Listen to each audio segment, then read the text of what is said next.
First of all, very great morning to all of you. Very great morning, Nancy. My name is Nancy. Today I am here for the speech on the topic morphology of the flowering plant of biology. Firstly, what is morphology? The study of external characters or features of plant and animals is termed as morphology. When we study about the external characters and feature of plant and animal, then we use the term morphology. Morphology is characterized by the presence of flower, fruit, root, shoot, system, etc. are in the morphology.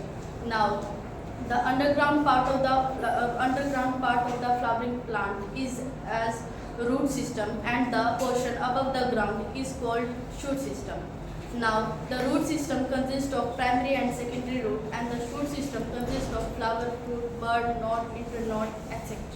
Now, firstly, we will discuss about the venation. The arrangement of flowers in the petals and sepal is as venation. Now, there are two types of venation: reticulate venation and planar venation. When we study about the reticulate venation, it forms the valleys form the network of where is termed as reticulate venation.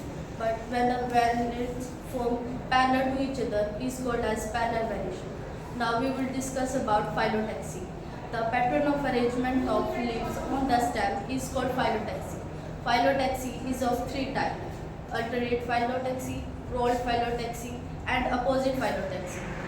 In alternate phyllotaxy, when the single node arrives at the branch is called alternate phyllotaxy. Example is China rose.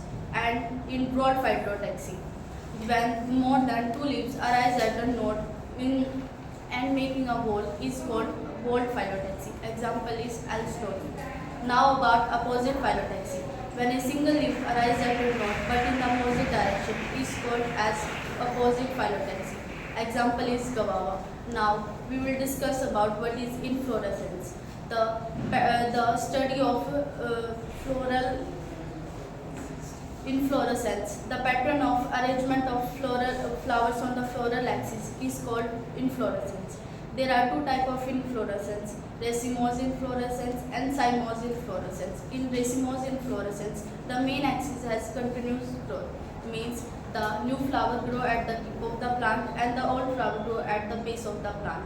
Now about cymose inflorescence, in which the main axis has limited growth and it further terminates into the flower, means the new flower grow at the base of the plant and old flower grow at the tip of the plant. So this is all from my side. Thank you.